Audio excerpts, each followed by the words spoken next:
Hey yo, this is Koi. Today let's talk about the KBEAR's KB02. This is a hybrid IEM with a beryllium dynamic driver and a bone conduction driver that costs about $40.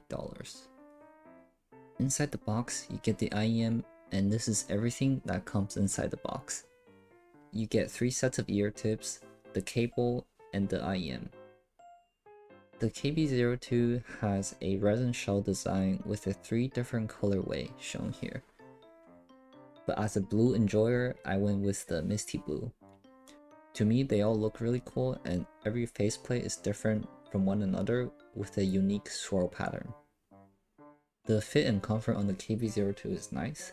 The custom shell looks a bit big and wide, so I can see that being a problem for some, but it conforms to my ears really well. Something to note about the shell is that because of the bone conduction driver, when you touch the shell, it makes this ting sound. The cable comes in 3.5mm and uses regular 2-pin. It's a 4-core twist and has a bit of memory. Feels kind of cheap, but it works well. How does the KB02 sound? It is fun, engaging, and unique thanks to that bone conduction driver. It has a bit of a U-shaped sound signature with a good amount of bass and upper mids to counter it. This weird hump you see here is the effect of the bone conduction driver, and to me, it's the most apparent around the mid bass and the lower mids here. Starting with the bass along with the bone conduction driver is the party trick of the KB02.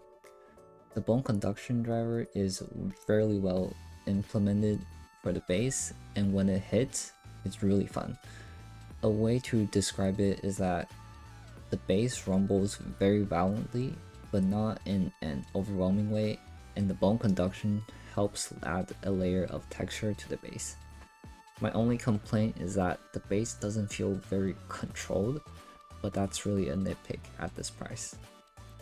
The mids on the KB02 is decent, but because of the bone conduction driver, when you're, for example, watching a YouTube video or listening to some songs with only vocals, they will sometimes have a weird reverberation effect. Other than that, male and female vocals are not bad. Female vocals feel kind of soft but has decent energy. Male vocals are nice, but paired with the weird bone conduction effect, I just can't praise it that much. The treble on the KB02 has good extension, but is not the smoothest. It has a bit too much energy in the 3 to 4K and can make instruments like violin sound peaky. Moving on to the technicalities in gaming, the KB02 has surprisingly decent technicalities.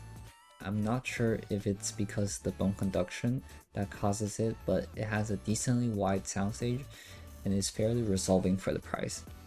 All these together makes it decent for games like Apex, but still lacks some separation and micro details to make it into above average. Therefore, it gets 1 controller emoji. Now, some comparisons starting with the KZ EDC Pro. It also has a U or V-shaped sound signature like the KB02 and is much cheaper, but overall tonality is much nicer on the KB02.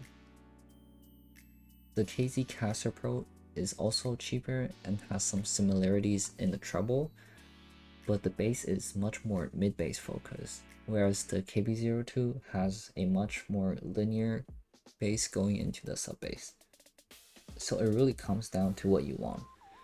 Currently, there aren't much options for bone conduction at this price range, so if you really want to try bone conduction, the KB02 is kind of the only choice. But there are many other bassy IEMs you can get for cheaper if you don't mind not having bone conduction. Overall, the KBEAR's KB02 is an extremely fun and unique IEM with bone conduction driver. It has a nice tonality, the bone conduction is well implemented and makes the bass really fun. For the price, this is the perfect IEM if you want to try out what effect a bone conduction driver has on the bass. Since there are still not much competitors for bone conduction at this price, I really think KBEARs could have placed this at $60 to $80 and there will still be a market for it. Therefore, the KB02 gets a 3-star recommendation. This has been Koi, thank you for watching and see you next time.